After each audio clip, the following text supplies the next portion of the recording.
Okay, now let's begin with the demonstration on how to use the load, add, and store instruction using the Marie simulator.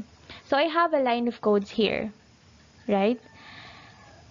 Let's begin with the first line, which is the ORG, and then we have the decimal 100. So ORG here means the origin. Remember, origin is where we put our codes in the memory. So what memory? 100. Yan ang memory. Diyan tayo magsisimula. Diyan natin ilalagay yung codes natin at origin 100. So remember, yan talaga ang unang line ng coding natin. So we represent origin with the instruction org. And then proceeding to the second line of code, we have the load x. So we have the load instruction and we have x variable. So this means we are going to load the value of variable x to the AC. Let's say our x here has a certain value.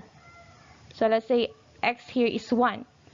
So once ang program natin dadaan sa line of code na to, yung value ng x which is 1, ilalagay niya kay accumulator or AC. Therefore, our AC now in this line of code is equal to 1. For example lang ha. And then let's proceed to the third line of code, which is add y. So here, this means that we are going to add the value in AC, which is equal to 1, with the value of variable y. So let's say y has a value. Let's say y is equal to 2. So once dadaan yung program natin sa add y, mag-a-add or i-add ng program natin si x and then plus y, and then the sum will be stored to the AC. Therefore, our AC now is equal to the sum of x plus y. Okay, let's proceed to the fourth line of code. So we have here store and then variable z. So this means we are going to store the result of addition to variable z.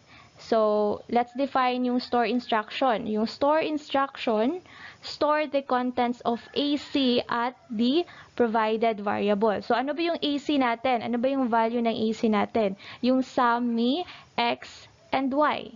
So, i-store natin yung value na yun kay variable z. And then, going to the whole line of code, this is 1, 2, 3, 4, the fifth line of code. So, once dadaan na yung program natin dito sa instruction na yan, the program will stop executing.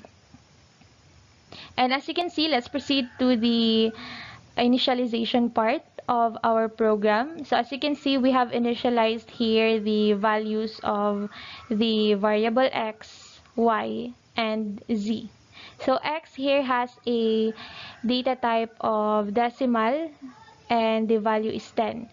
So we have to remember that this part of the program actually doesn't do anything but just to initialize the value. So once madaanan ng program natin yung halt, okay, mag-stop na yung execution, hindi na yan siya pupunta sa initialization part. Okay? And then, as you can see, y is also in decimal data type, and we have the value 5. And z, since z is just used for storing for the result of x plus y, so we initialize a value of 0. Okay? So, for the data type, pwede kayong gumamit ng hex or di kaya decimal, but we are really used to decimal, so I'm using decimal here. Okay, so let's try to code this program sa Marie Simulator.